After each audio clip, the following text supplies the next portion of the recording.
Grand Matin Sud Radio. Le petit déjeuner politique. On est ravis d'être avec vous, il est 7h43, c'est le grand matin et surtout c'est le petit déjeuner politique d'Éric Coquerel, député La France Insoumise de Seine-Saint-Denis. Oui, le petit déjeuner tranquille, il n'a pas de café devant lui, mais bon, non, ça ira mieux. Bonjour Éric Coquerel. Bonjour. Pas de violence extrême ce samedi, le gouvernement a eu raison finalement de prendre des mesures de fermeté, non ? D'abord, tant mieux, pas de violence, parce que ça a permis à plus de gens de venir dans la rue. Nous, on avait fait un appel vendredi à ne pas se laisser intimider, comme l'entendait le gouvernement depuis maintenant une semaine, et à sortir en masse. Et il y a eu presque 2 fois plus de manifestants, donc c'est un succès.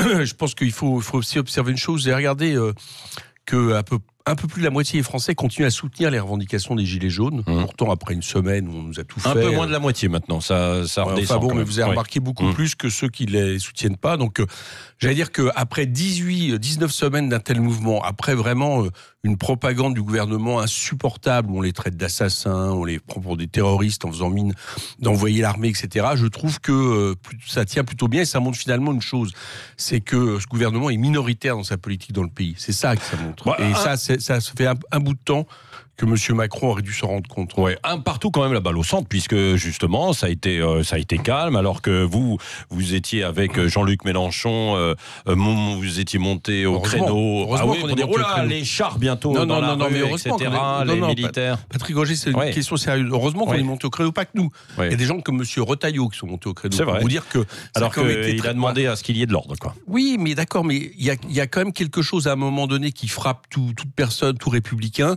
c'est qu'on ne met pas l'armée face à la population, on ne prend même pas le risque. Et je suis très content qu'il y ait eu un rétropédalage, parce que c'est ça qu'il y a eu. Il suffit de regarder ce que disait M. Macron, M. Benjamin Griveaux au début de la semaine, et ce qui a été dit à la fin vendredi, quand Jean-Luc Mélenchon, entre autres, a demandé qu'ils reprennent raison, quoi. Alors, Édouard Philippe est, à mon avis, le plus sensé de la bande, donc je pense que ça vient de lui, pour que les choses se fassent pas et qu'il n'y ait pas de militaires comme c'était prévu devant des bâtiments, dans les périmètres des manifestations. C'est ça qui était prévu.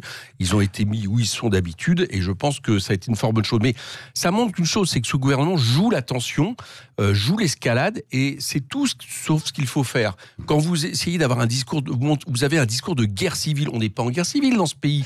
D'accord ? Ouais, enfin, il y avait des images quand même qui nous ramenaient à la guerre civile. Mais vous savez, moi, ce qui me fait plus penser à la guerre civile, excusez-moi, nous on a dit que la violence n'était pas la solution, donc là-dessus. Mais ce qui me fait plus penser à la guerre civile, dans ce cas-là, c'est les 2000 blessés, 19 éborgnés, une dame morte depuis le début, des arrestations préventives. Si vous voulez qu'on aille là, je regarderais plutôt ça, qui montre qu'effectivement, il y a une répression très violente. Mais quand je dis que ce n'est pas une guerre civile, c'est que, et fort heureusement, nous n'avons pas des manifestants qui tirent sur les policiers. Vous voyez ce que je veux dire ? Il y a quand même encore une proportion. Il y a une insurrection citoyenne. Elle a des formes, y compris que, pour ma part, j'estime inefficaces et qui ne permettent pas au mouvement justement de venir suffisamment au nombre dans les foules. Oui, là, vous visez qui, les fameux gilets noirs, les casseurs, c'est ça ? Je regarde quand il y a des violences, je dis que le coup d'après, les gens ont peur de venir dans la rue, d'amener leurs enfants. Donc c'est pas ça qu'il faut. C'est pas un jugement moral. Je dis que ce n'est pas efficace, c'est pas la solution. Mais par contre, j'observe une chose, c'est que quand le gouvernement, adoube un préfet de police qui dit il y aura impunité zéro, qui dit cette fois-ci maintenant on va sortir les LBD, alors que normalement c'est uniquement pour des cas de légitime défense, etc., etc. Vous voyez bien qu'il y a un contexte, et dans ce contexte arrive quand même la dame de Nice, 71 ans, dont j'entends que ce matin le chef de l'État explique qu'elle aurait dû être sage. Un prompt rétablissement. Ouais, c'est ça. Oui, un prompt rétablissement, mais de la sagesse. Excusez-moi, mais si maintenant, quand on se permet d'avoir un attroupement, qui, je vous rappelle, un attroupement, c'est autorisé. D'accord ?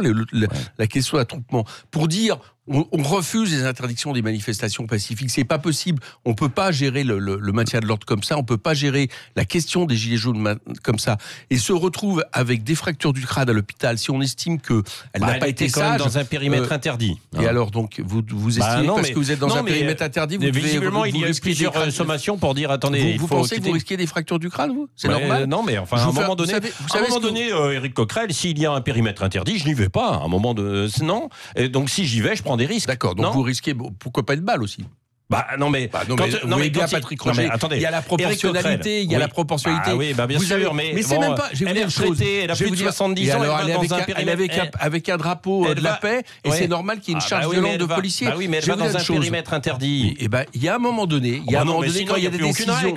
Je vous dis une chose. Il y a un moment donné quand il y a des décisions pas normales. Quand de plus en plus on remet en question le droit constitutionnel de manifester. Je vous fais remarquer aussi que nos constitutions, et ce depuis les Lumières, estiment que le droit justement à dire non, d'accord, à ne pas accepter des choses injustes, est aussi quelque part quelque chose qui est inscrit justement, je veux dire presque de manière constitutionnelle, depuis les Lumières, dans ce que peuvent faire les peuples. Et quand quelqu'un vient avec un drapeau pacifique pour dire non, moi j'accepte pas, j'ai envie quand même de dire que j'ai envie de manifester, ça ne peut pas se transformer en charge violente avec quelqu'un qui est blessé gravement. Et c'est pas les policiers en premier lieu que je condamne, c'est ceux qui inscrivent ce contexte, qui nourrissent ce contexte, donc notamment M. Castaner, qui aurait dû démissionner depuis longtemps, parce que son bilan est catastrophique. Il est toujours en poste, en tout cas, ce matin, Éric Coquerel. Le président chinois, justement, puisque vous avez évoqué Nice, est en France, à Nice, et puis ensuite Paris. Quelle est la position des Insoumis face aux géants chinois? Un géant chinois, par rapport aux Américains et aux États-Unis, c'est pas un géant. Oui, enfin, il est en train de quand même prendre position. Il achète tous les ports, il développe la route de la soie. En termes de danger pour la paix dans le monde, on en est loin. La Chine, c'est un septième du budget militaire américain, vous savez. D'accord, donc proportionnellement même à la population, on en est loin. La Chine fait du commerce, ça c'est clair, s'implante, etc. Et j'allais dire des emplois. Mais oui, notamment dans le photovoltaïque, dans l'acier. Mais la responsabilité... Dans les batteries électriques. La responsabilité, c'est pas la Chine.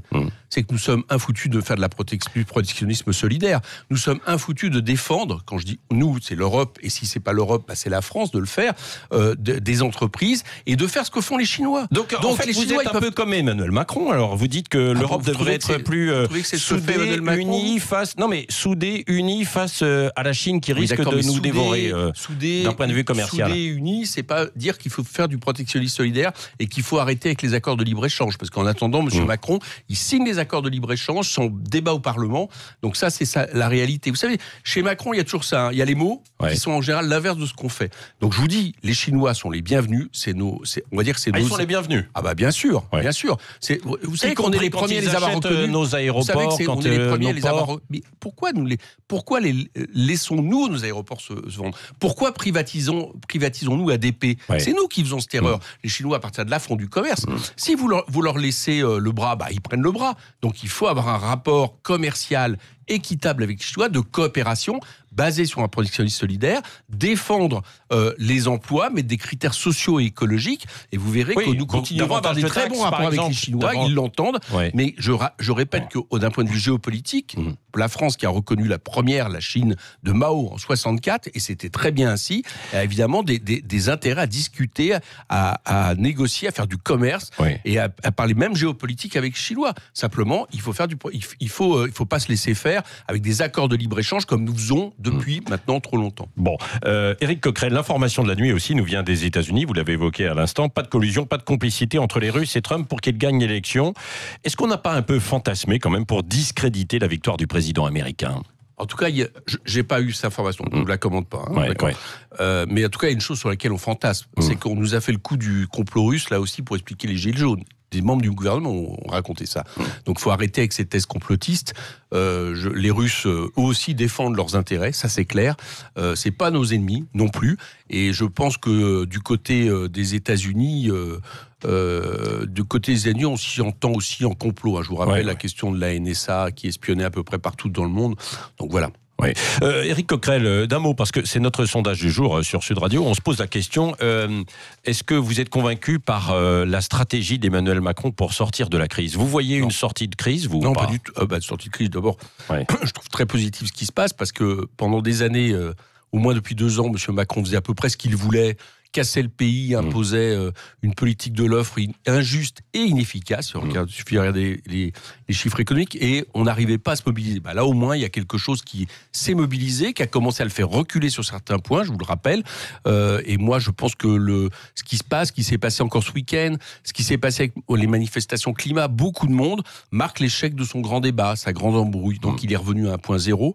La question est toujours politique, et je pense toujours que le problème de M. Macron, c'est soit il change de politique, j'y crois pas pas trop, soit à un moment donné, il faudra que les urnes sanctionnent tout ça. Oui, d'un point de vue politique, Raphaël Glucksmann est en train de monter avec le PS. Là. Il serait il a gagné un point, c'est ça? Oui, c'est 2 points. Deux points. Il vous talonne maintenant. Il vous fait peur ou pas? Non, pas du tout. Non. Le PS n'ose même plus se présenter seul, ce qui en dit long quand même de son état. Il se camoufle derrière M. Glucksmann. Bon, écoutez, voilà, il y a une force social-démocrate qui se présente à ces élections. Et je pense que les gens verront le bilan de ce courant politique depuis maintenant 15 ans, notamment celui de nous avoir préparé M. Macron. D'un mot aussi, l'âge minimum de départ en retraite sera finalement à 62 ans. Il y a eu du cafouillage pendant toute la semaine. Malheureusement, c'est du bidon. Ça, c'est du bidon? Oui, l'âge légal va rester là, mais les gens n'auront pas les moyens de partir, donc ils continueront à travailler, parce que le système par points, vous le savez, c'est un système instable, et on ne peut pas prévoir à l'avance le moment où justement ce que ça vous donnera comme pension parce que ça sera aléatoire selon le nombre de gens qui partiront, la situation économique. Donc c'est une casse en réalité du système par répartition. Éric Coquerel, le mot de la fin avec Cécile de Ménibus.